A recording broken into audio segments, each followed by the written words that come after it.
I do enjoy just being in the kitchen with my family and cooking things.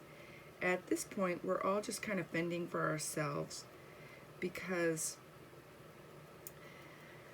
even though we're all home together and we were for a while just sitting down and eating dinner together, we're in this kind of weird place, like we do not know what's going on. This is all very strange and different, and we felt like we needed to be together as a family and huddle together. And that lasted a while, but I think we all kind of got into our own grooves again, and we all have our own likes and dislikes. I mean, we still eat together, but I think during the day we're all just kind of doing our own thing. My oldest son is vegan, so yeah, he shaved his head, pierced his ear, and became a vegan during all of this. And my youngest son, I don't know, his appetite has changed a lot and very picky eating right now, so I don't know what's going on there. I'm just letting him process and deal the way he needs to. My oldest daughter, she loves to cook. And so everybody will eat anything that she makes. She's a good cook. That kitchen's just going all day and night. It's just going. There's no shutdown time.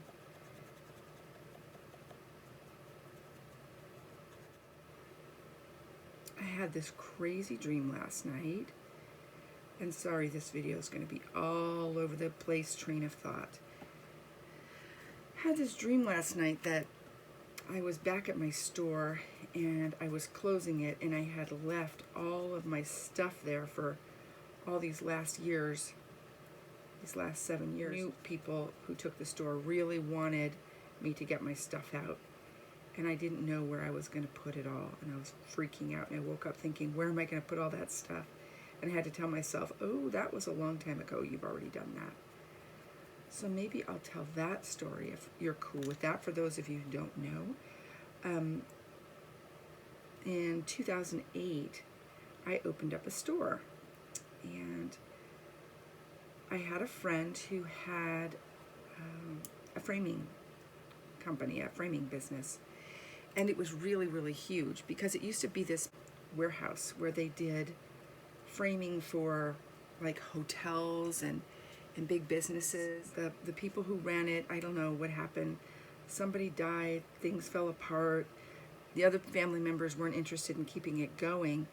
And before it closed, she was running a little space out of the front of the warehouse and doing just like regular framing. So what she would do was people would come in if they wanted to frame something, and she would give them, a quote for it and get it all situated, and then she'd send the order to the warehouse and back, and they would fill that order. Anyway, they decided to just kind of leave the business. They weren't going to keep it going. So she said, I'll buy it. And her intention was not to do wholesale framing. So everybody left. She was stuck with all of the supplies and the space, and she just made a regular framing company out of it. And she's really cool and super smart.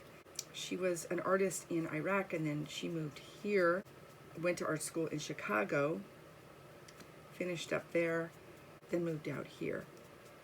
And she did that as a young woman on her own, not being fluent in English, being young, being female, being from the Middle East.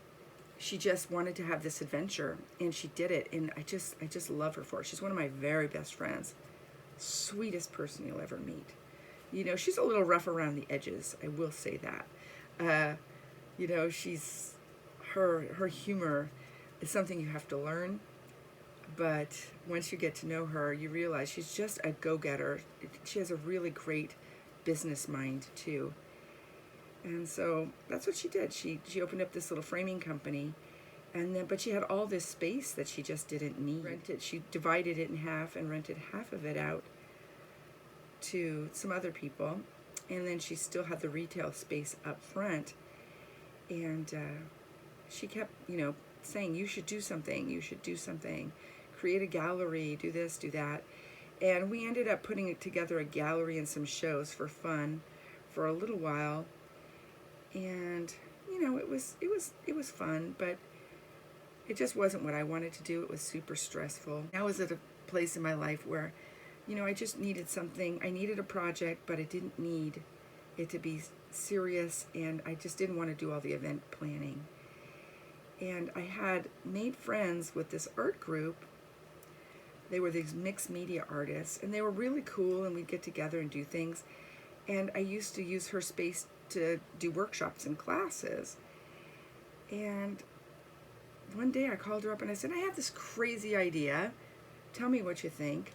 What if I rent that space from you and I turn it into like a little store where, you know, we can teach art classes or, you know, do art workshops and you know, have things that mixed media artists would enjoy buying, and make it like, you know, this funky gift shop. And she was like, oh my God, that sounds so cool. Yeah, you must do it. You must do it.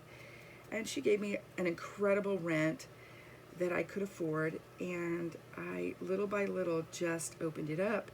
And so everything I sold there would be, you know, unusual things you wouldn't find anywhere else, kind of like Etsy in person. And I bought things from local artists, and I went to art shows and bought things from people and filled up my store. And then I also found unusual things from mixed media artists. Like I would go to these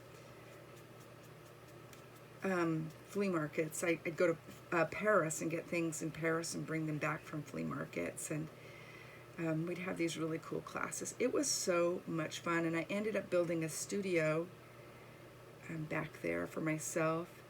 So I had this really great studio. I had a little retail space up front. A lot of my mixed media artist friends hung out there. It was a blast, and I loved it. I did it for a while, and I did it when my oldest son was about 7 turning 8, and now my youngest son is about 7 turning 8, and it's so weird how fast time went by. And the interesting thing was, while I had that store, I had it for about 5 years, the whole time I was there, I was trying to have a baby. And at the end, I end up having a baby, and then I end up closing the store after he was born.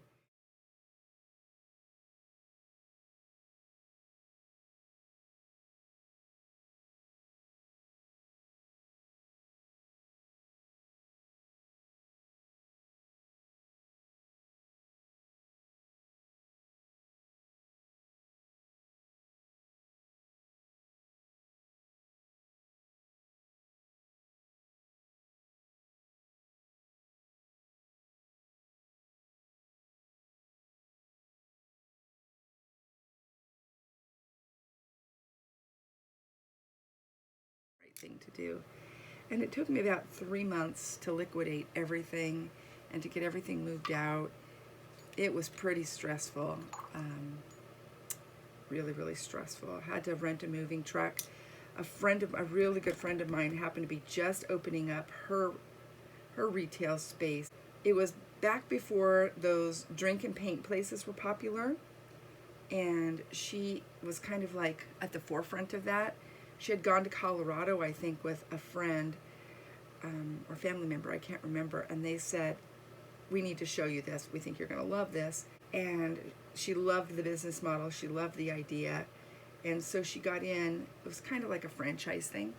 She got in on it, and she was just opening up, and she had a really beautiful, very expensive place. She just needed a little gifty area and needed to fill the space with some merchandise. And so she came and bought up about, I don't know, I would say 3/4 of the stuff that I had. And my display stuff was all vintage furniture that I had repainted. It was back when, you know, chalk painting became popular, and everything was that kind of boho, shabby chic. All that stuff was going on. And so she ended up buying a lot of that furniture that I had collected. I wish my house was bigger, because a lot of that stuff I really liked, but I couldn't bring it home. I just didn't have room. So things kind of fell into place, and it all worked out. I would do it again if I could. I mean, if I had the resources and the time, I would totally do it again. Hey everyone, I'm back. It is, I don't know, like 2:30 in the afternoon, about, and we just finished a late lunch, and my little is playing a video game for an hour, and I thought I would come out here and do a little work. I am all finished with the red tones on all the babies.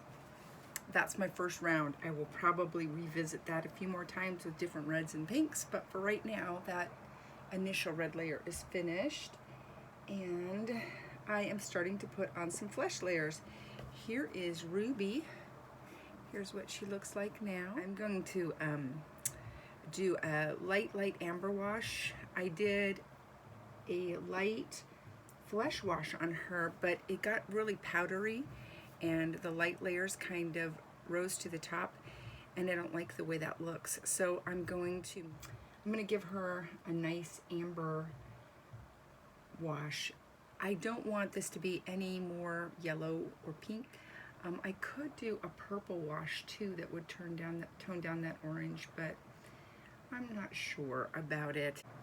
And this poor baby is so orange. Oh my goodness. So this baby's gonna get a pale wash and then probably a pale bluey wash and see what happens.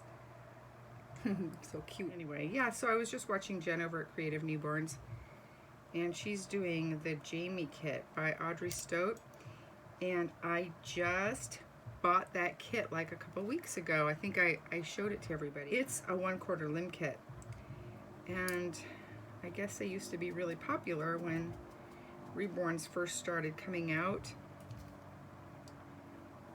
And because I am not very long here in the Reborn world, I didn't get to experience it. So for me, it's a novelty. It's like, woohoo, let's check this out.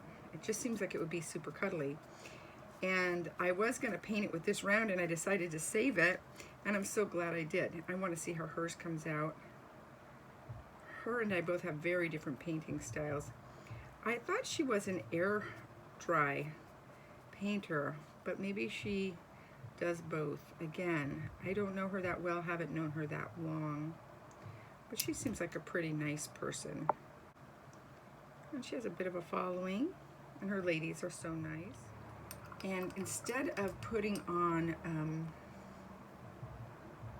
a gold layer, I'm using this really light yellow layer, and I got this idea from the Twisted Beanstalk Bean. She was talking about using this poppy yellow to make a baby's skin, you know, look a little more vibrant and bright. And I like that idea, and so I thought I would give it a try. There's that baby, and there's this baby. Okay, we have a funny looking old houseboat.